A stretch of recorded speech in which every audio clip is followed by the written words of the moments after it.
नारायणं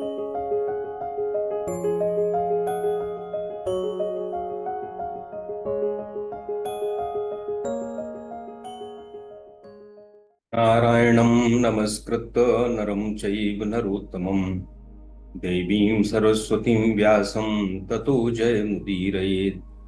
प्रपन्नपारिजाताय तोत्रवेत्रैकपाणिये ज्ञानमुद्राय कृष्णाय गीतामृतदुहे नमः। वसुदेवसुतं देवं कंसचाणूरमर्दनं देवकी परमानंदं कृष्णं वंदे जगद्गुरुं। आज हमारा गीता पर चर्चा का आपके साथ 66वां सत्र है। अभी तक हम लोगों ने 9 अध्याय गीता के पर पूरी चर्चा की। मैं आप सबका और IUIC का, मनोहर दुबे साहब का विशेष रूप से आभारी हूं। इस बहाने मुझे कुछ अध्ययन मनन करने का अवसर मिल जाता है। और गीता के बारे में हम लोगों ने कई बार कहा है कि गीता तो आपकी अपनी लगन, मेहनत और भगवान की कृपा से आती है। हमारा जो छोटा सा काम हो सकता है, केवल हम लोगों में गीता के प्रति एक भाव जागृत कर सकें, उनमें एक जिज्ञासा जागृत कर सकें, और वही हमारा प्रयास है। और सबसे बड़ा फायदा इसमें हमको खुद है कि जो हम आप सबके माध्यम से कुछ चिंतन मनन सामान्य रूप से शायद ना कर पाते, इस कारण से एक अनुशासन में बद्ध होकर इस चीज को करना पड़ता है। इसलिए मैं आप सबका बहुत बहुत आभारी हूं। हम लोगों ने 9वें अध्याय तक गीता पे चर्चा की, और आपने देखा कि 9वां अध्याय जो है उसमें भगवान ने ये कहा कि किसी तरह का कोई भेद नहीं है भगवान की प्राप्ति में। स्त्री हो, पुरुष हो, वैश्य हो, शूद्र हो, क्षत्रिय हो, पापी से पापी हो, सभी के पास ये अवसर है कि वो भगवान को प्राप्त कर सके। और कैसे प्राप्त कर सके? अनन्य भक्ति से प्राप्त कर सके उनके प्रति। जब इतना बता दिया तो भगवान अब 10वें अध्याय में रुके नहीं। अर्जुन ने कोई प्रश्न नहीं किया, लेकिन उन्होंने खुद एक तरह से करुणा से वशीभूत होकर, या एक भाव बना कि हमें सब कुछ बताना है, तो 10वां अध्याय भगवान ने स्वयं शुरू किया है बगैर अर्जुन के प्रश्न पूछे ही। और भगवान ने जब अनन्य भक्ति की बात बताई थी तो ये था कि अनन्य भक्ति शरणागति से होती है। और भगवान की शरणागति के लिए हमारे मन में भाव कैसे पैदा होगा? देखिए, किसी से जब परिचय होगा तभी उसके प्रति प्रेम पैदा होता है। बिना परिचय के प्रेम नहीं होता। आपका परिचय अपने पुत्र से है, परिवार से है, पत्नी से है, मित्र से है, और आपका उनके प्रति कुछ ना कुछ लगाव है, प्रेम है। और जब किसी व्यक्ति की महिमा पता चल जाती है तो उसके प्रति हमारी श्रद्धा पैदा हो जाती है। अरे ये तो बड़ा महान है, हम उसके प्रति अपने आप आकर्षित हो जाते हैं। तो ईश्वर की अनन्य भक्ति प्राप्त करने के लिए उनकी शरण में जाना है, और शरण में जाने के लिए आवश्यक है हमारा ईश्वर से परिचय भी हो और ईश्वर की महिमा पे हमारा विश्वास भी हो। कोई व्यक्ति मेरे सामने बैठा हो और मैं उसको नहीं पहचानता हूं, तो हमारे बीच में कोई संबंध नहीं रहेंगे, उसके प्रति मेरी कोई श्रद्धा नहीं रहेगी। लेकिन मुझे कोई कह दे कि ये सामने वाला व्यक्ति जो बैठा है ये तो मध्य प्रदेश का राज्यपाल है या मुख्यमंत्री है, तो मुझे एकदम उसकी महिमा पता चलेगी। अच्छा, ये मुख्यमंत्री जी हैं, इनके पास तो इतने अधिकार हैं, ये तो ये कर सकते हैं। एक सामान्य मनोविज्ञान है, हम उसके प्रति ध्यान देना शुरू कर देंगे, हम उसके प्रति उसके पास जाना शुरू कर देंगे। पर ये सांसारिक बात है। अब जो सारे संसार का जो नियंता है, जो इस जगत के रूप में प्रकट हुआ है, हम अपनी साधारण जीवन में उसके बारे में कभी सोचते ही नहीं है। और हम किसकी महिमा सोचते हैं? सारी संसार की महिमा सोचते हैं। पैसा आएगा तो ये होगा, पद मिलेगा तो ये होगा, इससे परिचय हो जाएगा तो ये हो जाएगा।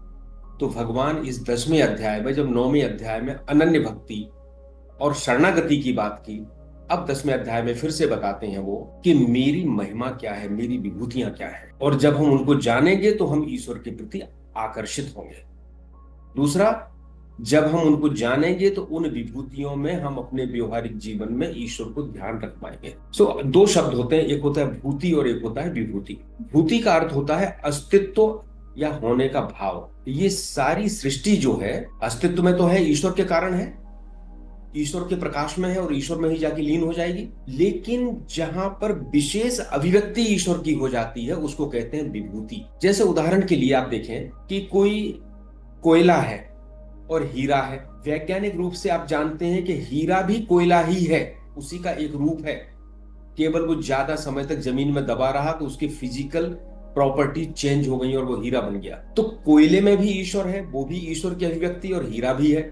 लेकिन कोयला देखोगे और हीरा देखोगे तो हीरे में जो प्रकाश रिफ्लेक्ट होता है वो आपको अपने आप आकर्षित कर लेगा, उसका वैभव, उसका सौंदर्य, उसका प्रकाश। सो भूति तो कोयले में भी है और हीरे में भी है, लेकिन हीरे में विभूति भी है क्योंकि उनकी विशेष शक्ति प्रकट हुई है। कोयले को देखोगे तो ईश्वर को, भूति में ईश्वर को खोजना पड़ेगा, विभूति में ईश्वर स्वयं प्रकट हो रहा है, उसकी महत्ता प्रकट हो रही है। अब हम भावना करना चाहें कण कण में, तो कोयले में भावना करना थोड़ा कठिन होगा कि ईश्वर है, पर हीरे में, चमकते हुए हीरे में उसके वैभव को देख के भावना करना आसान होगा। उसके ऊपर मेरा संशय नहीं रहेगा, विश्वास हो जाएगा, हाँ इतना चमकदार है, इतना ऐश्वर्यमान है, इतना वैभव है, तो ईश्वर का ही अंश है। तो भगवान वो विभूतियां बता रहे हैं जो संसार में कण कण में ईश्वर है, लेकिन जहां पे ईश्वर विशेष रूप से व्यक्त हुआ है। सारी पृथ्वी में जल है, पर जहां कुआं खुदा होगा वहां पे जल आपके हाथ में आ जाएगा, अन्यथा आप उसको प्राप्त नहीं कर पाओगे।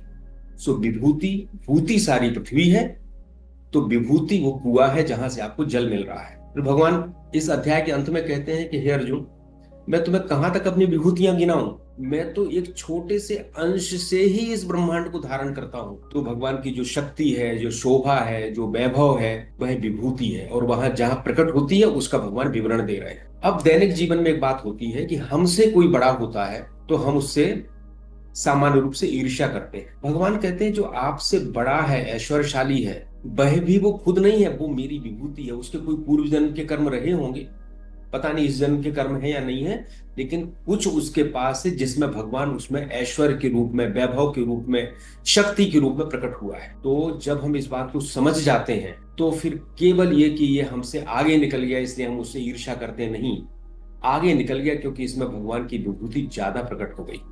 तो हम उसके माध्यम से समझें कि इस चराचर जगत में जो कुछ भी प्रकट हो रहा है वो परमात्मा है।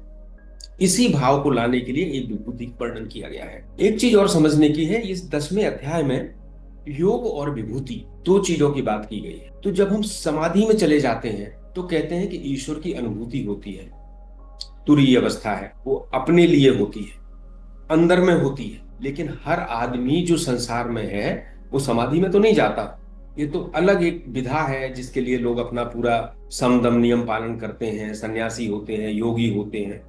पर सामान्य व्यक्ति के लिए क्या है? तो भगवान ने कहा कि समाधि में जाके जिस ईश्वर के तुम दर्शन करते हो, व्यवहार में उसी ईश्वर के दर्शन मेरी विभूतियों में कर सकते। देखिए कितनी अद्भुत बात है। धर्म को एक सेक्टर से निकाल के भगवान ने व्यवहार में स्थापित कर दिया। आप दिन में जाते हो, सूर्य को देखते हो, आप उसमें विभूति देखो। आप वृक्षों में पीपल को देखते हो, उसमें भी मेरी विभूति देखो।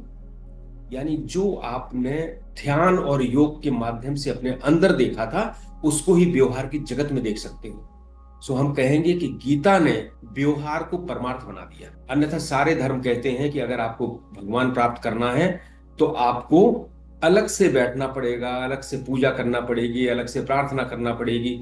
पर गीता ने कहा नहीं, मेरी विभूति देखना है, चलो योग में नहीं देख पाते हो, व्यवहार में देखो, ये भी मैं ही। परिणाम दोनों का एक सा है। और जब हम अंदर जाके विभूति देखते हैं तो मेरे काम में आती है, और जब हम बाहर जाके विभूति देखते हैं तो सारे संसार के काम में आती है। सो इस अध्याय को शुरू करने के पहले हमें यह समझना है कि यह ईश्वर जो है, भगवान का तो अर्थ ही होता है जो ऐश्वर्यवान है, जो पूर्ण प्रेम, पूर्ण शक्ति, पूर्ण ज्ञान से संपूर्ण है, वही भगवान है। सो आप जितनी विभूतियां देखते हैं वो क्या है? उसमें शक्ति सामान्य रूप से ज्यादा है, उसमें प्रकाश सामान्य रूप से ज्यादा है दूसरी चीजों से। सो उनके माध्यम से ईश्वर को पकड़ने का तरीका है विभूति योग। दूसरा, कभी कभी ध्यान करोगे, कभी अंदर ईश्वर को देखोगे, पर व्यवहार में तो सारी चीजें, चांद, सितारे, पक्षी, वृक्ष, इंसान, राजा, ब्राह्मण, क्षत्रिय, सब दिखाई दे रहे हैं। अलग अलग तरह के स्वभाव हैं, गुण हैं, धर्म हैं। जब हम समझते हैं कि ये सारे गुण धर्म सब एक ही स्रोत से आए हैं, एक ही परमात्मा से आते हैं, तो फिर परमात्मा को भूलने का समय नहीं रहता। तो कहते हैं ना, हमेशा परमात्मा से जुड़ाव हो। तो कैसे होगा? हमेशा तो पूजा नहीं करोगे, हमेशा तो घंटी नहीं बजाओगे बैठ के, हमेशा तो माला नहीं जपोगे, लेकिन व्यवहार में तो हमेशा रहोगे। घर से बाहर तो हमेशा निकलोगे, लोगों से बात तो हमेशा करोगे। सो जो विभूति योग है, इन विभूतियों को समझने के पहले ये पृष्ठभूमि तैयार कर लीजिए अच्छी तरह से कि विभूति योग व्यवहार में हमें परमात्मा से हमेशा जोड़ के रखता है, और यही गीता की विशेषता है। उसने धर्म को एक सेक्टर से निकालकर, एक विशेष समय से निकालकर सार्वभौमिक कर दिया, सब किसी के लिए कर दिया। खेत जोत रहा है किसान, लेकिन फूटते हुए अंकुर में भी वो भावना कर रहा है कि यह उसी ईश्वर की विभूति है जो इसमें से निकल रही है, वृक्ष निकल रहा है उसी का रूप है। तो उसने ईश्वर को सर्वत्र देखना प्रारंभ कर दिया। इस पृष्ठभूमि में हम चर्चा करेंगे पहले श्लोक की। पहला श्लोक है, भगवान अपने आप शुरू करते हैं। श्री भगवान उवाच भूय एव महाबाहो शृणु मे परमं वचः यत्ते हम प्रीयमाणाय बक्ष्यामि हितकाम्यया। भगवान कहते हैं भूय एव महाबाहो, हे महाबाहो फिर से सुनु में परमम बचा, मेरे परम वचन को सुन, एक बार फिर से सुन मेरे परम वचन। क्यों? यत्ते हम प्रियमाणाय, तू मेरा प्रिय भी है। प्रियमाणाय के दो अर्थ है, प्रिय है और बड़ी खुशी के साथ मेरे वचनों को सुन रहा है। बक्ष्यामि हित काम्यया, अब जो मैं कहूंगा तेरे हित की कामना से कहूंगा। हे महाबाहु, मेरा परम वचन फिर से सुन, जो मैं तुझे अपने प्रिय मित्र को कहूंगा क्योंकि तेरे हित की इच्छा से। इसका यह अर्थ होगा। भूय एव, पुनः कहूंगा, फिर से कहूंगा। अभी हम लोग देख के आए थे, भगवान ने 7वें अध्याय में और 9वें अध्याय में भी अपनी कुछ विभूतियों का वर्णन किया था। जब आप 10वें अध्याय को पढ़ें, अपने घर पे चिंतन करें, तो पुराने अध्याय भी पलट लें और उनसे इसका लिंक मिलाने का प्रयास करें। तो 7वें अध्याय में करीब 5 श्लोक थे, 8 से 12वां, और 9वें अध्याय में 16 से 19 तक, 16, 17, 18, 19 4 श्लोक थे। और दोनों में ही भगवान ने 17 विभूतियों का वर्णन किया। लेकिन वहां पे विभूति संदर्भ में कर दिया था, अलग संदर्भ में कर दिया था। यहां पर विभूतियों का ही वर्णन के लिए पूरा अध्याय रखा गया है। सुनु में परमम वचा, मेरे परम वचन को सुनो। परम वचन से ही संस्कृत में प्रवचन बना है, पर ध्यान रखिएगा, प्रवचन वही कर सकता है जिसके मुंह से भगवान बोलता है, हर कोई नहीं कर सकता। सो हम लोग जो कर रहे हैं, इसलिए हम लोग इसको कहते हैं गीता पर चर्चा। अब ऐसे तो कुछ भी कहते रहे कि महाराज जी प्रवचन दे रहे हैं, लेकिन प्रवचन देने के लिए जब वो परम वचन उसकी आत्मा से निकले, उसने उस चीज को अनुभूत किया हो, तब वो प्रवचन होता है। सो श्रृणु में परमम वचन, यहां तो भगवान खुद बोल रहे हैं। सो प्रवचन, और प्रवचन का क्या? परम वचन जिसमें कोई परम गूढ़ अर्थ निहित हो, जो प्रमाणिक हो, ऐसे वचन मेरे फिर से सुनो। तो फिर से क्यों सुनो भैया? एक बार तो बता चुके। इसलिए कि आत्म तत्व और हमारे जन्म जन्मांतर से जो हमारी भाव बन गया है संसार को सत्य मानने का, ईश्वर के बारे में विचार ही नहीं करने का, वो इतना दुर्बोध है, इतना कठिन है कि उसको बार बार अलग अलग तरीके से करके भगवान समझाना चाहते हैं कि ये आपके मन में बैठ जाए। जब हनुमान जी लंका जलाने गए तो लंका आसानी से थोड़ी जली, उलट पुलट लंका सब जारी, कूद पड़ा पुनि सिंधु मझारी। उलट पुलट के लंका जला दी, कहीं से भी बाकी ना बच जाए लंका जलने से, सब जला दी। इसी तरह जो अज्ञान है हमारे अंदर, उसको जलाने के लिए भगवान भी उलट पुलट के हर तरह से बार बार चीज बता रहे हैं। इसलिए कई बार ऐसा लग सकता है आपको कि गीता में कुछ रिपीटेशन हुआ है, पर ये मान के चलिए कि भगवान के वचन में अगर ऐसा लगता है तो उसके पीछे भी कुछ कल्याण का कारण रहा हो। तो इन विभूतियों का पुनः कहना शुरू कर दिया, दोहराना। अच्छा, ये श्रृणु में परमम वचा एक बड़ी अच्छी व्याख्या की गई है। महाभारत में आता है कि जब महाभारत का युद्ध पूरा हो गया तो अर्जुन ने भगवान से कहा कि भगवान मुझे एक बार गीता पुनः सुना दीजिए। तो भगवान ने कह दिया, ना सक्यम तन्मया भूयस तथा वक्तुम अशेषता परम ही ब्रह्म कथितम योग युक्ति न तन्मया। भगवान ने कहा अब मैं तुमको गीता नहीं सुना सकता हूं, जब मैंने सुनाई थी तब मैं योग युक्त था। योग युक्त क्या थे? भगवान तो हमेशा है। योग युक्त कैसे थे? ऐसे थे कि जब मन में भाव उमड़ते हैं तो कई बार लगता है कि मैं अपने प्रिय को क्या ना दे दूं, जो मेरे पास है मैं सब कुछ दे दूं। बछड़ा गाय के पास जाता है तो उसके थन में अपने आप दूध उतर जाता है गाय के। बच्चा माँ के पास जाता है, माँ बिल्कुल आतुर हो जाती है कि इसको मैं दूध पिला दूं बच्चे को। इसी तरह जब अर्जुन, और वैसे भी कहा ना, सर्वोपनिषदो गावो दोग्धा गोपाल नंदना पार्थो वत्सा सुधीर भोक्ता दुग्धम गीता मृतम महत, इसमें भी कहा कि सारे उपनिषद गाय है और उनको दोही के भगवान ने अमृत निकाल दिया है। तो जब अर्जुन आर्त होके उनके पास आया, उसमें विषाद में डूबा हुआ था, तो भगवान का हृदय इतना उमड़ पड़ा कि उन्होंने श्रृणु में परमम वचा, अपने वचन अपने आप सुनाना शुरू कर दिए। यत्ते हम प्रियमाणाय बक्ष्यामि हित काम्याय। क्यों? एक तो तुम मेरे प्रिय हो, मेरे सखा हो, मेरे मित्र हो, इसलिए, और दूसरा तुम मेरे वचन बड़े प्रेम के साथ सुन रहे हो। 9 अध्याय हो चुके हैं गीता के। अर्जुन प्रश्न कर रहा है, प्रति प्रश्न कर रहा है, और भगवान उसके उत्तर दे रहे हैं। लेकिन एक विशेष बात समझिए, गीता जब समाप्त होती है तो भगवान कहते हैं जो छिद्रान्वेषी है, जो मेरे ऊपर श्रद्धा नहीं करता है, उसको गीता नहीं सुनाना है। क्योंकि हमारे शास्त्रों की विशेषता है कि अनअधिकारी व्यक्ति, जिसको अधिकार नहीं है, यानी जो उस ज्ञान को पचा नहीं सकता, उसको धारण नहीं कर सकता, उसको ज्ञान देने की आवश्यकता नहीं है। वो जिस जीवन में जी रहा है उसको उसी स्तर की बात समझाना पर्याप्त है। तो कोई भी व्यक्ति जो कपट से प्रश्न करता है, परीक्षा लेना चाहता है, और ऐसा लगता है कि इसको ज्ञान दे देंगे तो दुरुपयोग करेगा, जो उसका अधिकारी नहीं है उसको नहीं दिया जाता है ज्ञान। लेकिन जो मेरा प्रिय है, जिसका मैं कल्याण चाहता हूं, उसको तो पकड़ पकड़ के दिया जाएगा। पुत्र है, मित्र है, शिष्य है, गुरु तो उसको देगा। भगवान कहते हैं यत्ते हम प्रिय माणाय बक्ष्यामि हित काम्या, तुम्हारे हित की कामना है मेरे अंदर में, तुम प्रेम से अभी तक सुनते आ रहे हो। और एक और बात है, कोई भी ज्ञान, कोई भी बात तभी किसी के हृदय में जाएगी जब सामने वाले को वो सर्वप्रथम ही संशय की नजर से नहीं देखना शुरू कर देगा। उसको प्राथमिक रूप से तो अपने हृदय को खोलना पड़ेगा प्रेम से, किसकी बात मेरे अंदर आए। फिर उसके बाद भले आप उसकी परीक्षा करो, उसको अपने अनुभव में लाओ, सनातन धर्म यही कहता है, और उसके बाद वो चीज सामने वाला एक्सेप्ट कर पाएगा। तो भगवान भी प्रेममय है, जैसे गाय बछड़े के लिए पनाह जाती है, इसी तरह उनके हृदय में भी करुणा उमड़ी है, और उधर अर्जुन भी उसको एक्सेप्ट करने के लिए प्रेम के साथ तैयार है। सो यत्ते हम प्रियमाणाय बक्ष्यामि हित काम्यया, इसलिए मैं तुम्हें सुनाऊंगा। हमें क्या शिक्षा मिलती है? गीता आपको सीखना है। गीता में जाना चाहते हैं तो उसके प्रति श्रद्धा, उसके प्रति प्रेम, गीता में जो है उसके प्रति एक्सेप्टेंस। भगवान ने तो कह दिया बाद में, तुझे जो करना हो करो, जो तेरी इच्छा हो करो। सो आप भी पहले गीता को अंदर आने दें। अविश्वास ना करें, विश्वास करें, लेकिन अंधविश्वास ना करें। इसके बाद उसको अपने अनुभव में ले जाएं, और बाद में आपको पता चलेगा हाँ यही सत्य है। और वो कैसे मांगोगे?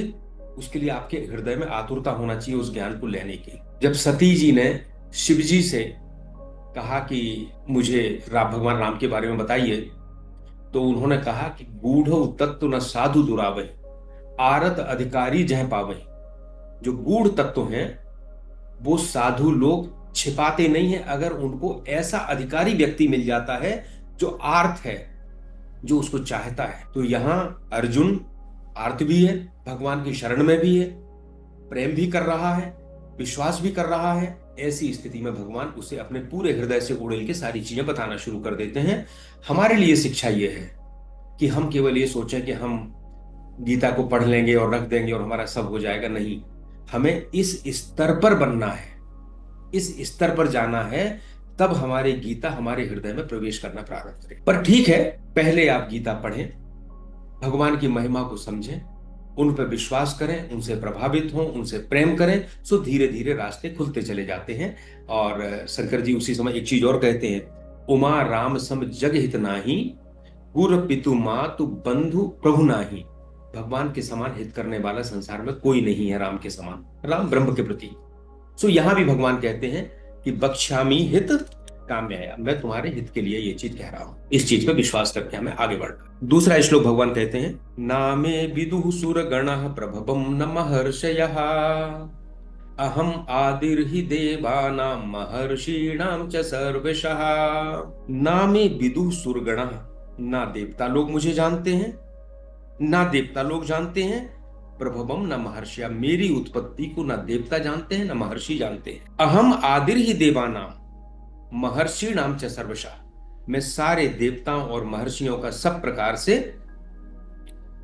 प्रारंभ भी हूं, आदि आरंभ हूं। मेरी उत्पत्ति को न महर्षि जानते हैं न देवता जानते हैं, मैं सब प्रकार से इन देवताओं और महर्षियों का भी आदि हूं। दो लोगों की भगवान ने नाम लिए, देवता और महर्षि। देवता एक बहुत उच्च पद पे बैठा हुआ, और एक महर्षि जो बहुत ज्ञान है, कर्मकांडी है, ध्यान करता है। हम लोगों का ज्ञान क्या है? हम संसार के लोगों का ज्ञान हमारी इंद्रियों तक सीमित है। हम इसको बोलते हैं इंद्रिय जन्य ज्ञान। हम जो सुनते हैं, देखते हैं, चखते हैं, स्पर्श करते हैं और गंध लेते हैं, श्वास सूंघते हैं, इसके अलावा हमारे पास इस संसार के ज्ञान के लिए कोई तरीका नहीं है। और हमारे जितने संसार के काम चल रहे हैं, हम किसी से प्रेम करते हैं, किसी से दुश्मनी करते हैं, वो इन्हीं 5 ज्ञान से प्राप्त संवेदनाओं पर ही आधारित है और कुछ नहीं है। लेकिन जो महर्षि और देवता हैं, उनके पास अतीन्द्रिय शक्तियां भी हैं। हम लोग पढ़ते हैं ना कि कोई आकाश मार्ग से चला जाता है, सिद्धियां आ जाती हैं, पानी पे चल लेते हैं, भूख को विजय कर लेते हैं, नींद को विजय कर लेते हैं, अतीन्द्रिय शक्तियां आ जाती हैं। तो देवताओं के पास भी है, महर्षियों के पास भी है।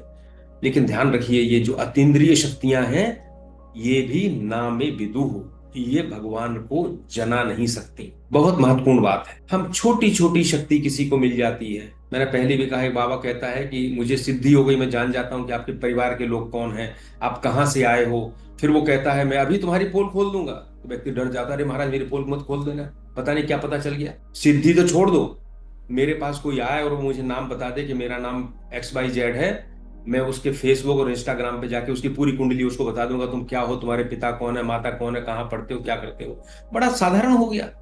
सिद्धि तो छोड़ दीजिए, सब कुछ ओपन है सोशल मीडिया पे। खैर, तो जो देवता और महर्षि जिनको अतीन्द्रिय शक्तियां हैं, वो भी ईश्वर को नहीं जान सकते। क्यों? क्योंकि ईश्वर से ही इनका उत्पत्ति हुई है, ईश्वर पहले है। ऋग्वेद के नासदीय सूक्त जो है, उसमें यह बताया गया है, उसमें प्रश्न किया गया है और उसमें यह बात आई है। हम इसको थोड़ा और समझने का प्रयास करें। ये तो साधारण बात हमने समझ लिया कि ईश्वर से उनकी उत्पत्ति हुई है। हम अपने शरीर की बात करें। हमारे शरीर में भी देवता और ऋषिगण हैं। जैसे हमारी 5 इंद्रियां हैं, तो हर इंद्रिय के पीछे एक भगवान की शक्ति देवता के रूप में है, जो मुझे सुनने की शक्ति देती है, बोलने की शक्ति देती है और स्पर्श करने की, गंध की, रस चखने की, सबकी शक्तियां देती है। तुलसीदास जी ने लिखा है कि जह तह सुर बैठे करी थाना, आवत देखत विषय बयारी, ते हट दे ही कपाट उघारी। वो कहते हैं, इंद्रिय द्वार झरोखा नाना, जह तह सुर बैठे, जह तह सुर बैठे करी थाना। इंद्रियां जो हैं, उनमें एक एक देवता बैठा हुआ है। आवत देखत विषय बयारी, जैसे ही विषय रूपी हवा आती देखते हैं, ते हट दे ही कपाट उघारी, वो हट करके कपाट को उघार देते हैं। जैसे कोई हमें दृश्य दिखाई दिया, वो मेरे कल्याण का दृश्य नहीं है, लेकिन मन नहीं मानता उसको देखने के लिए, आंखें खुल जाती है। तो ये देवता जो बैठे हैं, ये देवता हमारे अंदर भी है। दूसरा, ऋषि भी हैं, जो हमारे सूक्ष्म पंच तत्व हैं और मन बुद्धि है। ये 7 सप्त ऋषि माने जाते हैं हमारी परंपरा में। ये हमारी इंद्रियां जो हैं, जो देवता है, वो ये भगवान की शक्ति लेके सुना तो देता है, दिखा तो देता है, कपाट तो उघार देता है, लेकिन वो देवता भी नहीं जानता कि कान के भीतर बैठ के सुन कौन रहा है, क्योंकि उसकी तो ड्यूटी लगा दी है भगवान ने बीच में। इससे ज्यादा कुछ नहीं है। हमारी जो आंखें हैं, ये इंस्ट्रूमेंट है। इसके अंदर अगर देवता नहीं होगा तो हमें दिखाई नहीं देगा। पर देवता होते हुए भी दिखाई कैसे देता है, वो देवता भी नहीं जानता। वो इससे भी अंदर की बात है। इसीलिए किसी के अंदर अगर देवता बैठा है और इंस्ट्रूमेंट खराब हो गया, तो हम रेटिना को ट्रांसप्लांट कर देते। पर अगर देवता ही ना हो, वो शक्ति ही ना हो प्रभु की, जिसको कहते हैं ना जन्म से अंधा है, तो रेटिना भी ट्रांसप्लांट कर देंगे। और उसके अंदर नहीं है कि जो संवेदनाएं जाने की और मस्तिष्क में फोटो बनने की बात, उसके बिंब बनने की बात, तो वो नहीं देख पाएगा। सो देवता भी। अच्छा, एक और, ये देवता कब पैदा हुए, ऋषि कब पैदा हुए? जब सबसे पहले आत्मा का प्रकाश आया अंदर, तब मेरा लोक शुरू हुआ, मेरी बुद्धि शुरू हुई, अहंकार शुरू हुआ। उसके बाद इन सब चीजों का अस्तित्व आया। तो जिनका अस्तित्व, एक तो हम पौराणिक रूप से देखते हैं कि भगवान थे, फिर उनके विष्णु जी के नाभि से ब्रह्मा जी निकले, फिर देवता निकले और तमाम सारी चीजें हैं। सो ऐसा लगता है वो हम साधारण रूप से देखते हैं, लेकिन जब हम उसका गहन विचार करते हैं, तो मेरे शरीर के अंदर भी अगर हम देखें, क्योंकि यथा पिंडे तथा ब्रह्मांडे, जो ब्रह्मांड है वही मैं हूं, उसी का रूप। तो अगर उस तरह से विचार करें, तो ये सारा हमारा मन है, बुद्धि है, सूक्ष्म पंच तत्व हैं, और हमारे जो देवता बैठे हुए इंद्रियों में, ये तब आए हैं जब पहले आत्मा का प्रकाश हो गया। और जिस समय ये आत्मा का प्रकाश खत्म हो जाएगा, सूक्ष्म शरीर कारण शरीर के साथ निकल जाएगा, ये सब व्यर्थ हो जाएंगे। कुछ समझ में, कुछ भी ज्ञान करने लायक नहीं बचेंगे। सो नामे विदु सुरगणा प्रभवम न महर्षिया। सो हमें क्या समझना है? हमें केवल ये समझना है कि ये जो संसार में चमत्कार की बातें हो रही हैं, अतीन्द्रिय शक्तियों की बातें हो रही हैं, इन सबका भगवान की प्राप्ति से कोई लेना देना नहीं है, ये सिवाय भटकाव के दूसरा कुछ नहीं। तो हम भगवान को प्रत्यक्ष ज्ञान से भी नहीं जान सकते, प्रमाण से भी नहीं जान सकते।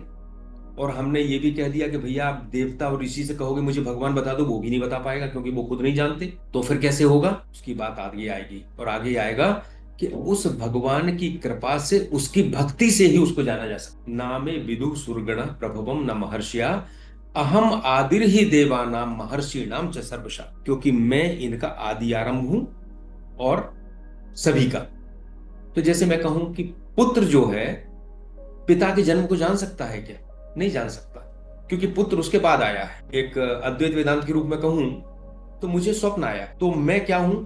स्वप्न को देखने वाला। और स्वप्न में जो पुरुष मुझे दिखाई दिया या स्त्री मुझे दिखाई दी, क्या वो स्वप्न का पुरुष मुझे समझ सकता है? नहीं। इसी तरह जो ये पूरी सृष्टि है, ये भी भगवान की एक कल्पना है, स्वप्न है। हम इसको, भगवान को वैसे नहीं समझ सकते कि हमें देवता बता देंगे, ऋषि बता देंगे, चमत्कारी बता देंगे, अतीन्द्रिय शक्ति युक्त बता देंगे। हम इसको बुद्धि से, विद्या से, योग्यता से, सामर्थ्य से नहीं समझ सकते। अगर ऐसा होता तो ये तो बड़ा अन्याय हो जाता। राजा जो होता वो तत्काल समझ जाता, क्योंकि सामर्थ्य है, योग्यता है। गरीब आदमी ना समझ पाता। तो फिर कैसे? तुलसीदास जी कहते हैं, सुई जाने जेहि देहु जनाई। वही जान पाता है जिसको तुम जना देते हो हे भगवान। और जानत तुम ही हुई जाई। और जब वो जान जाता है तो समझ जाता है कि मैं वही हूं, मैं आपका अंश हूं। तो वो वही हो जाता है, जानत तुम ही हुई जाई, तुम्हारे जैसा हो जाता है। तो आगे ये बात आएगी। अभी क्या है? हमें विभूति में भगवान को देखना है, व्यवहार में भगवान को देखना है। हमें किसी के भरोसे नहीं रहना है। हमें भक्ति के साथ, श्रद्धा के साथ भगवान को देखने का प्रयास करना है। और ये भक्ति का प्रसंग चल रहा है, इसलिए भक्ति की बात आ रही है। भगवान ज्ञान से भी देखने में आते हैं, अलग बात है। भक्ति से भी आते हैं, ध्यान से भी आते हैं, पर भक्ति की बात आ रही है, इसलिए भक्ति की बात अभी चल रही है। तीसरा श्लोक, यो माम अजम अनादिम च वेत्ति लोक महेश्वरम, असम्मूढ़ा समर्थेषु सर्व पापैः प्रमुच्यते। यो माम अजम अनादिम च वेत्ति लोक महेश्वरम, जो मुझे तीन तरह से जानता है। यो माम अजम, जन्म नहीं है, अजन्मा, अनादि और सब लोगों का परमेश्वर, सबका स्वामी। वह असम्मूढ़ा समर्थेषु सर्व पापैः प्रमुच्यते, वह मनुष्यों में असम्मूढ़ है, मोह भ्रम से रहित है और सारे पापों से मुक्त हो जाता है। जो मुझे अजन्मा, अनादि और सब लोगों का परमेश्वर जानता है, वह मनुष्यों में मोह भ्रम से रहित, सब पापों से मुक्त हो जाता है। लोक महेश्वरम, लोक शब्द को हम देख लीजिए, संस्कृत में कहते हैं अवलोकति इति लोका, जिसको देखा जाता है वो लोक है। मैं सारी सृष्टि को देखता हूं, ये लोक है। क्या बोलते हैं इसको? पृथ्वी लोक। जिससे देखा जाता है वो भी लोक है। मैं देख रहा हूं, मैं भी एक लोक हूं अपने आप में, व्यष्टि के रूप में। मेरा शरीर भी अपना एक लोक है। लेकिन लोक यहीं तक सीमित नहीं है। लोक में आप जब विभूति देखेंगे ना, तो विभूति केवल भौतिक चीज तक सीमित नहीं है कि वृक्ष तक हो या किसी हीरे तक हो या सूर्य तक हो। वह उसमें विचार भी है और भावनाएं भी है। सो भौतिक जगत, विचार और भावनाएं, इस तीनों चीजें लोक बनती हैं। तो मेरा जो शरीर है, मेरा मन है और मेरा बुद्धि है, ये मेरा लोक है। हर व्यक्ति का अपना अपना लोक है। मेरा मन प्रसन्न है तो मुझे ये लोक बिल्कुल स्वर्ग दिखाई देता है, चारों तरफ खुशी ही खुशी है। और इसी कमरे में बैठने वाला जो उदास है, जिसका मन खिन्न है, उसको सारा नरक दिखाई देगा। यहीं बैठ के उसका लोक अलग हो गया और मेरा लोक अलग हो गया। सो ये लोक, ऐसा मत सोचिए कि किसी सीधी रेखा में चले जाएंगे, प्रकाश की गति से चले जाएंगे तो आपको एक जगह ब्रह्मलोक मिल जाएगा, फिर और आगे जाओगे उसके पहले भी इंद्रलोक मिलेगा, या ऐसा ऐसा कुछ नहीं है। जो कुछ है वो इस शरीर में जो मन है, जो बुद्धि है, जो भावनाएं हैं, वही हमारा लोक बनाती है। तो हम कहते हैं ना अपराध लोक है, संतों का लोक, और अब तो भाई लोगों ने महाकाल लोक भी बना दिया, जैसे महाकाल वहीं तक सीमित हो। अरे महाकाल का लोक तो कण कण है, उसे एक जगह कह दिया ये महाकाल लोक बन गया, उसमें फोटो लगा दी, तस्वीरें लगा दी, मूर्तियां लगा दी। ये लोक नहीं है। महाकाल लोक तो सर्वत्र है। और हमारा लोक, मेरा लोक अलग है, आपका लोक अलग है, हर व्यक्ति की सृष्टि अलग अलग है, सबको अलग अलग दिख रहा है। इसी तरह से ये जो व्यष्टि का लोक है, सारी व्यष्टियां मिल जाती हैं तो एक समष्टि का लोक बनता है, एक पृथ्वी लोक बन गया। वो दर्शन कहता है कि वो सारे जो लोक बने हैं उनका सामूहिक रूप है, उसको हम कहते हैं कलेक्टिव कॉन्शियसनेस। इसी तरह ब्रह्मलोक है। और हर लोक का एक ईश्वर होता है। ईश्वर मतलब क्या है? जो उसके ऊपर भरण पोषण करता है और जो उसके ऊपर शासन करता है। मेरे लोक का ईश्वर कौन है? मेरे लोक का ईश्वर वो आत्म चैतन्य है जो मेरे शरीर को चला रहा है, जो मुझे बोलने की, सुनने की, विचार करने की शक्ति दे रहा है, वो मेरा ईश्वर है। और वो क्या है? वो आत्मा है। और आत्मा उस ईश्वर का अंश है, परमात्मा का अंश है। सो वही ईश्वर का एक अंश मेरा ईश्वर है। और जब लोक बनता है तो उसके ब्रह्मा, विष्णु और महेश तीनों अलग अलग होते हैं। सो एक ब्रह्मांड के ब्रह्मा, विष्णु, महेश अलग होते हैं, दूसरे ब्रह्मांड के ब्रह्मा, विष्णु, महेश अलग होते हैं, जो उसकी रचना करते हैं, जो उसका पालन करते हैं और जो उसका संहार करते हैं। अब थोड़ा कंफ्यूज मत होइए। कई बार हम विष्णु को ब्रह्म के रूप में कहते हैं, शिव को भी ब्रह्म के रूप में हम मानते हैं। सो वो ब्रह्म जो है, जिसको कहा है गीता में, रामचरितमानस में, कि रोम रोम प्रति लागे कोटि कोटि ब्रह्मांड, वो परम पुरुष, वो दिव्य पुरुष जिसके एक एक रोम में करोड़ों करोड़ों ब्रह्मांड लटक रहे हैं, लगे हुए हैं। सो इन हर लोक का एक ईश्वर है, हर लोक के अपने अपने देवता हैं। मेरा शरीर भी एक लोक है और समष्टि के रूप में ये पृथ्वी भी एक लोक है, इंद्र भी एक लोक है, ब्रह्म भी एक लोक है। और इनके अपने अपने ब्रह्मा, विष्णु, महेश है, जिनकी अपनी अपनी आयु है। और मैंने पहले कहा था, कंफ्यूज मत होइए। उस परम पुरुष में जिसके एक एक रोम में करोड़ों करोड़ों ब्रह्मांड, अनंत ब्रह्मांड लगे हुए हैं, उसको ही हम राम भी कहते हैं। जब उस रूप में कहते हैं, हमें भाव चाहिए, उसी को हम शिव भी कहते हैं, उसी को हम विष्णु भी कहते हैं। और दुर्गा पुराण में जाओगे तो उसी को हम दुर्गा भी कहते हैं। और गणेश पुराण में जाएंगे तो उसी को हम गणेश भी कहते हैं। तो यहाँ बात लोग कहते हैं कि यो माम वेत्ति, यो माम अजम अनादिम चो वेत्ति लोक महेश्वरम। सो मुझे इन लोकों के जो देवता हैं, इनका हर लोक का एक ईश्वर है, इन समस्त लोगों का जो परमेश्वर है वो मैं, उसकी भावना है ये विभूति। ये किसी एक देवता की भावना नहीं है। उसी का जो प्रकाश है, उसका जो वैभव है, जो ऐश्वर्य है, वो यहाँ प्रकट हो रहा है। और वो कैसा है? अजम और अनादिम। ना उसका कभी जन्म हुआ है, हमेशा से है, और कभी ना उसका प्रारंभ हुआ है। उसके बारे में तो बाद में हम कहते हैं नेति, हमें नहीं पता। दर्शन भी कहता है अंत में जाके कि बाकी क्या है वो सब रहस्य है। और कहते हैं कि अरविंद कहते हैं कि परम रहस्य जो है उसको हम कभी खोल नहीं पाएंगे। हम उसके निकट तक जा सकते हैं, उसके साथ एकाकार हो सकते हैं, पर ये कोई किसी को नहीं पता कि हम उस रहस्य को कभी खोल पाएंगे या नहीं खोल पाएंगे। तो असमूढ़ समर्तेषु सर्व पापै प्रमुच्यते। असमूढ़, मूढ़, सम्मूढ़, और इसका उल्टा असमूढ़। सम्मूढ़, असमूढ़ का मतलब हुआ जहां ज्ञान का पूर्ण प्रकाश है, और सम्मूढ़ का मतलब हुआ जहां सम्यक मूढ़ता है, मूर्खता है। लेकिन मूर्खता नहीं है। मूढ़ता का मतलब होता है, एक मैं आपको उदाहरण देता हूं मूर्खता का, भ्रम का। एक राजा आया सामने और हमने राजा को नहीं पहचाना, ये मेरा अज्ञान है, मेरा मोह है। और मैंने राजा को चपरासी समझ लिया, तो ये मेरी मूढ़ता है, मेरा सम्मूढ़ता है। सम्यक रूप से मैंने उसको गलत समझ लिया, विपरीत समझ लिया। सो राजा को राजा ना समझना अज्ञान है, क्योंकि मुझे ज्ञान नहीं है कि राजा है।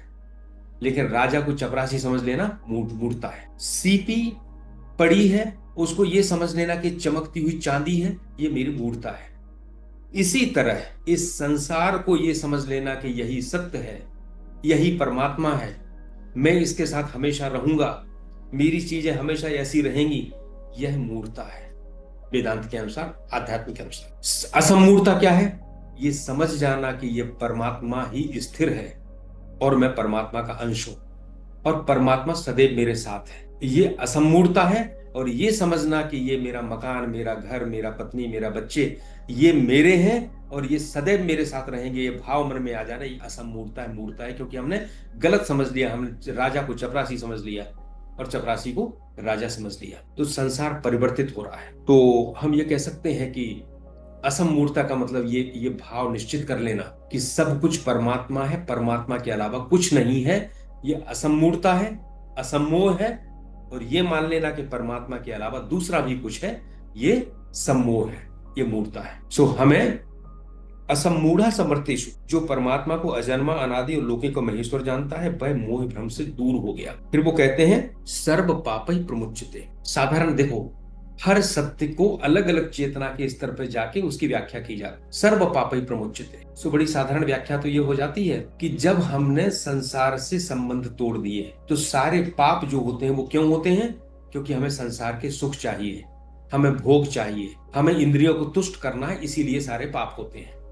तो जब हम इसको समझ गए तो पाप होना बंद हो जाएंगे। सर्व पापै प्रमुच्यते। हर घटना में भगवान की लीला दिखने लगी, भगवान का स्वरूप देखने लगा, अच्छा बुरा जो भी है। लेकिन थोड़ा और आगे बात करें, जब भगवान कहते हैं सर्व पापै प्रमुच्यते, तो पाप का विरोधी पुण्य है, तो पाप से परे जा रहे हो तो पुण्य से भी परे चले जाओगे। ये तो पेयर है, पेयर ऑफ अपोजिट्स है, एक से परे नहीं जा सकते हो। और हमारे वेदांत के अनुसार पुण्य भी बंधन कारक है। पुण्य को भी लेके घूमोगे तो जन्म लेना पड़ेगा, पुण्य का सुख भोगना पड़ेगा, चाहे ब्रह्मलोक में जाओ, चाहे स्वर्गलोक में जाओ, और चाहे मृत्यु लोक में आके कहीं अच्छी जगह जाओ। तो पाप अगर लोहे की बेड़ी है तो पुण्य भी सोने की बेड़ी है। तो भगवान क्या कहते हैं कि जब, अच्छा ये कोई आपको याद होगा, ये श्लोक था, बुद्धि युक्तो जहाती है उभे सुकृत दुष्कृते।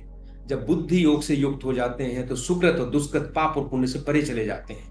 ये बहुत ऊंची आध्यात्मिक स्थिति है, और पूरी गीता में भगवान ने यही बताया है कि वो जीवन जीने का कौन सा तरीका है जो युद्ध करके भी तू शोक और मोह से परे हो जाएगा, तू पाप और पुण्य से परे हो जाएगा। यही तो गीता बता रही है। सो एक साधारण स्तर की विवेचना कि आप अच्छे काम करोगे संसार में, आपके ज्यादा समझने का बात नहीं है, बुद्धि नहीं है, उस चेतना का स्तर नहीं है, तो भैया पाप करना बंद कर दो। इस भगवान को समझो कि पूरी प्रकृति, पूरा संसार उसकी रूप है। और आगे है तो फिर समझो कि इस संसार में जब निष्काम भाव से कर्तव्य का पालन करते हो तो फिर पाप और पुण्य से पृथक चले जाते हो, क्योंकि फिर कोई कामना नहीं रहती किसी चीज के लिए।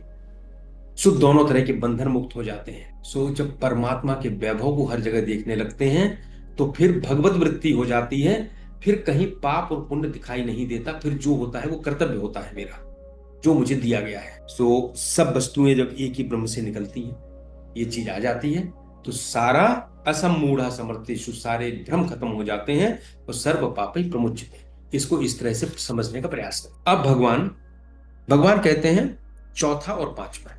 चौथा, बुद्धिर्ज्ञानम असम्मोह क्षमा सत्यम दमः शमः सुखम दुखम भवो भावो भयम चा भयमेव च।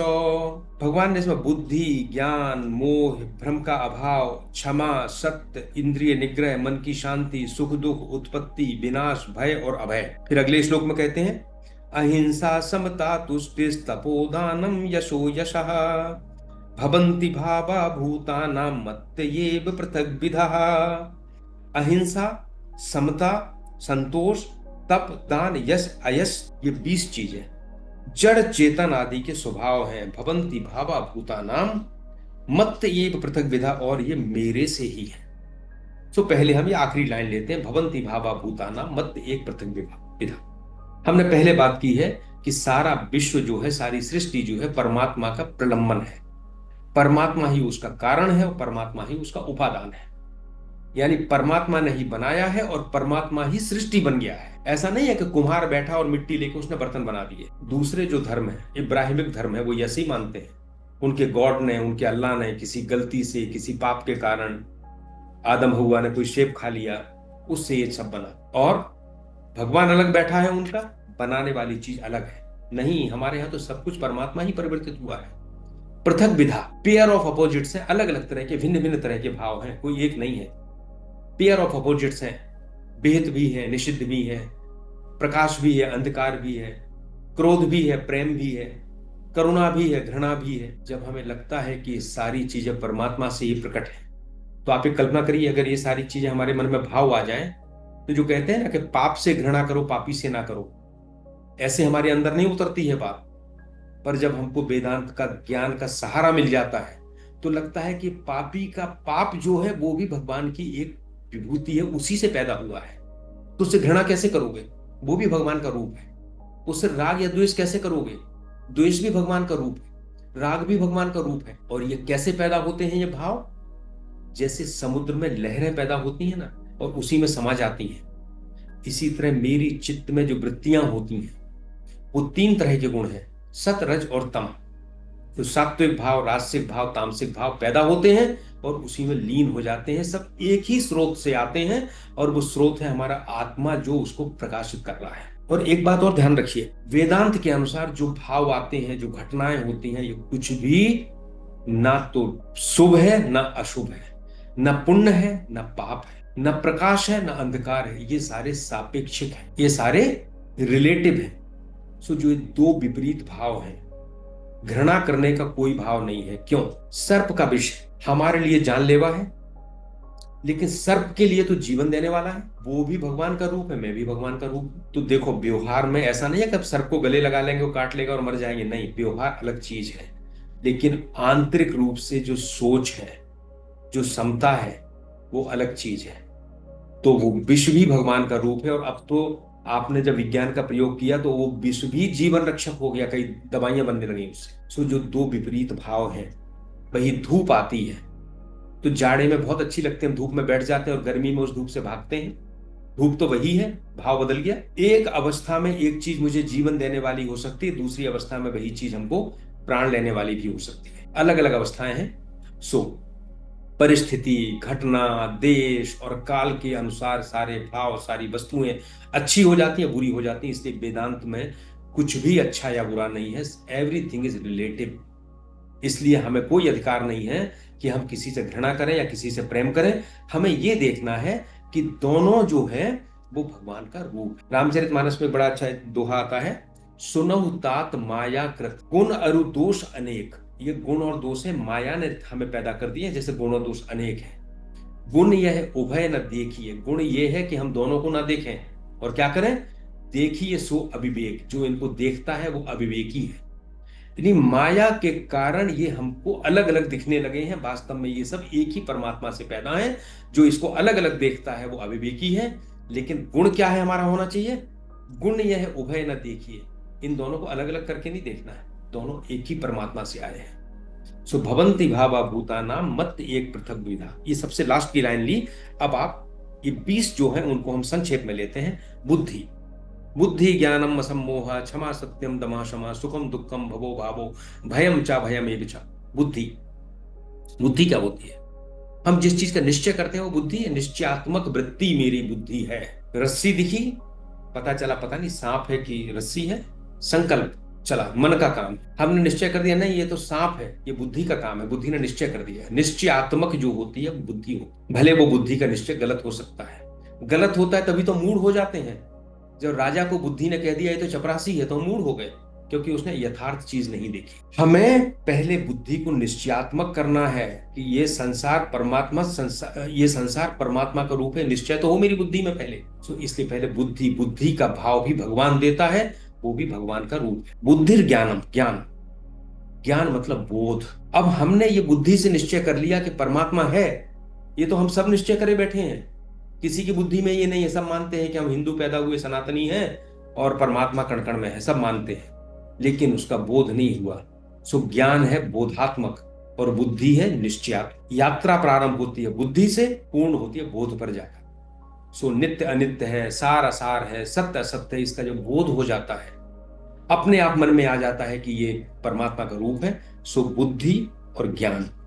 एक और ध्यान रखिएगा, अभी हम लोगों ने पहले जब बात की थी तो ज्ञान को हमने कहा था जो लिखा हुआ ज्ञान है, और विज्ञान को कहा था जो अनुभूत बात है। एक को कहा था अपरा विद्या, जो लिखा हुआ है, सुना हुआ है, और एक को परा, जो अंदर उद्भूत होती है। ये दो बातें आई थी, अपरा प्रकृति और परा प्रकृति की भी बात आई थी। परा प्रकृति जो जीव है और अपरा प्रकृति जो विविध प्रकार की सामने दिखती है, इंद्रियों से अनुभूत होती है। अब यहाँ जो ज्ञान शब्द है ये बोधात्मक है। सो इसको विज्ञान का पर्यायवाची समझना चाहिए इस जगह पे, जो बोध होता है। सो गीता में जो शब्द हैं उनके प्रयोग संदर्भ के अनुसार समझना बहुत आवश्यक है, अन्यथा भ्रम होता है। जब आप गहराई से पढ़ेंगे तो ये चीजें सामने आएंगी।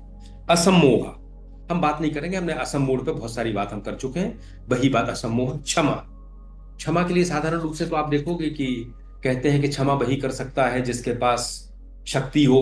क्षमा सोहती उस भुजंग को जिसके पास गरल हो, उस सर्प को क्षमा सोहती जिसके पास विष हो। नहीं तो कहे कि क्षमा, दंड देने की क्षमता होती है तब क्षमा होती है। पर यहां जो क्षमा है वो ठीक है, वो क्षमा बुरी नहीं, वो भी उसी का भाव है। पर यहां क्षमा की बात है कि जो विभिन्न प्रकार के भाव हैं, विभिन्न प्रकार की क्रियाएं हैं, उनको स्वीकार करना, दूसरों के विचारों को स्वीकार करना, क्योंकि उसके पास जो विचार आ रहा है वो विचार भी भगवान से ही आया है, कहीं और से नहीं आया। उस विचार को स्वीकार करना आध्यात्म के रूप में क्षमा है। नहीं तो हम तो सबसे लड़ने के लिए तैयार हैं।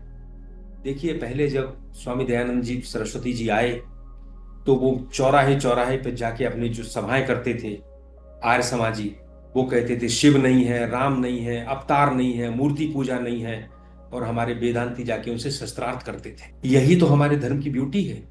हम दोनों भावों को, उनका जो भाव पैदा हुआ था वो भी भगवान से पैदा हुआ था, वो कहीं बाहर से नहीं आया था। हमारे पास शैतान का कोई कॉन्सेप्ट नहीं है, जो भी सद और असद है सब भगवान है। आज हम इस स्थिति में आ गए हैं कि अगर चौराहे पे जाके कह दूं मैं राम को अवतार नहीं मानता तो एफआईआर दर्ज हो जाएगी, जेल भेज दिए जाओगे। हम एक्चुअल में अपने धर्म का ही नाश करने पे तुले हुए हैं, क्योंकि ये जो भाव है कि सब कुछ परमात्मा से आया है, you have to accept it. आप शस्त्रार्थ करोगे, आप तर्कों से हराओगे, अच्छी बात है। आप उनसे कहोगे आप अनुभूति करो, मेरी बात सत्य है, हो सकता है अनुभूति करके वो आपके पास आ जाए, लेकिन हम एफआईआर नहीं करेंगे ये कहने पे कि हम भगवान को नहीं मानते। निरीश्वरवादी हूं, ये मेरा अधिकार है, मैं हो सकता हूं। गीता हमें अधिकार देती है, वेदांत हमें अधिकार देता है। सत्यम एकम सद विप्रा बहुधा वदंती, वेद में कहा है, उपनिषद में कहा है। एक ही सत्य को अलग अलग व्यक्ति अलग अलग चेतना के स्तर पर अलग अलग समझते हैं। देखो, हर व्यक्ति का अनुभव अलग अलग होता है। वेदों में एक ब्रह्म, द्विब्रह्म, द्विविध ब्रह्म और त्रिविध ब्रह्म, तीनों ब्रह्मों का वर्णन है।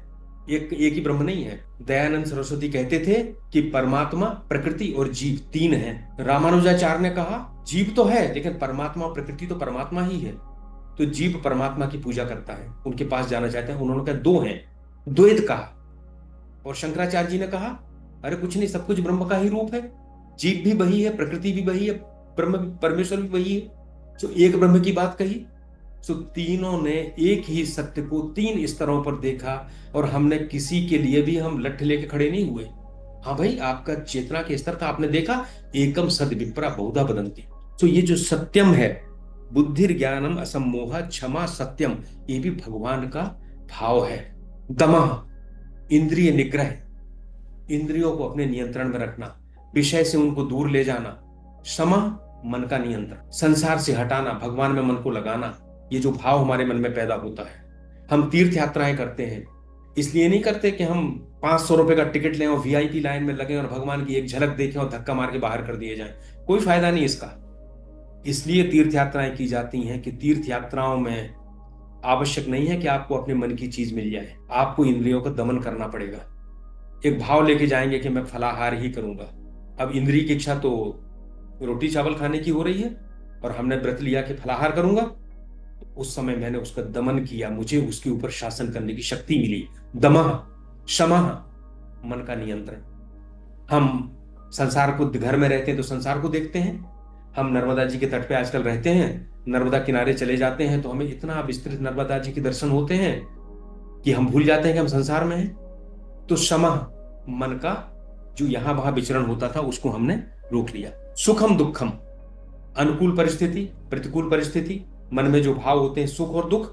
लेकिन ध्यान रखिए, सुख और दुख कुछ नहीं है, ये मन की केवल एक अवस्था है। मुझे बताइए, जीवन बहुत सुखद है, लेकिन एक मन की अवस्था पे वो जीवन इतना दुखद हो जाता है कि व्यक्ति आत्महत्या कर लेता है। और मृत्यु बहुत दुखद है, पर एक ऐसी मन की अवस्था होती है जब भगत सिंह और सुखदेव हंसते हंसते फांसी के फंदे में झूल जाते हैं, तो वहां तो मरते समय उनको दुख नहीं था। सो सुख और दुख, ऐसा नहीं है कि जीवन ही सुख है मृत्यु ही दुख है। वो भी सुख हो सकता है, ये भी दुख हो सकता है, और दोनों सुख हो सकते हैं। ये मन की अवस्था पर निर्भर करता है। कबीर का तो एक बहुत अच्छा है, जा मरने से जग डरे सो सुनी मुह आनंद। जिस मरने से जग डरता है उसको सुनकर मुझे आनंद होता है। कब मरे हूं कब देखे हूं पूर्ण परमानंद, कब मर के मैं पूर्ण परमानंद को प्राप्त करूंगा। तो ये कबीर की अवस्था है, कबीर का कहना है ये। तो सुख दुख आपके मन की अवस्थाएं हैं, और दोनों अवस्थाएं कैसे हो रही हैं? भगवान से पैदा हो रही। भवो भावो, भव भव माने उत्पत्ति, और अभाव माने उसका लीन होना। आप ध्यान रखिए, इस संसार में जितने पदार्थ पैदा हुए हैं और जो लीन हो रहे हैं, इसमें मनुष्य, इसमें तिल मात्र भी परिवर्तन नहीं कर सकता है। मनुष्य क्या करता है? भगवान ने जो पदार्थ पैदा किए हैं उनमें केवल परिवर्तन करता है, उसके अलावा कुछ नहीं करता। इसको बहुत गहनता से देखिए, चाहे वैज्ञानिक हो चाहे सरकार हो, कुछ भी नया पैदा नहीं करती है और ना किसी चीज को नष्ट कर सकती है। हम केवल उसकी अवस्था को परिवर्तित कर सकते हैं। सो जो उत्पत्ति और लीन होना, दोनों भगवान की ही कृपा है, भगवान की ही। ये बहुत चिंतन का विषय है, आप आराम से इस पर चिंतन करिए। भयम और अभयम, संसार के जितने इब्राहिमिक धर्म है और मेरा पौराणिक धर्म भी जो है, वो भय पैदा करता है। तुम ईश्वर से डरो, राजा से डरो, फलाने से डरो, इससे डरो, उससे डरो, पूजा करो। वेदांत अभय करता है। सो भय की वृत्ति भी भगवान से पैदा होती है और अभय की वृत्ति भी भगवान से पैदा होती है। जब वो भगवान का रूप समझता है सबको, तब वो अभय हो जाता है, फिर मृत्यु से डर खत्म हो जाता है। अभी हम लोग जो बात कर रहे हैं, ये बुद्धि से बात कर रहे हैं, बुद्धि से हमने निश्चय कर लिया है। अब हमें इसका बोध करना है। बोध कैसे करना है? इसी तरह की विभूतियां देखते देखते, विचार करते करते, भगवान को समर्पित होते होते। चार और बचे हैं। अहिंसा, किसी को दुख ना देना, किसी को कष्ट ना देना, अहिंसा है। लेकिन अहिंसा कब आती है? तो भगवान अगला कहते हैं अहिंसा समता तुष्टि।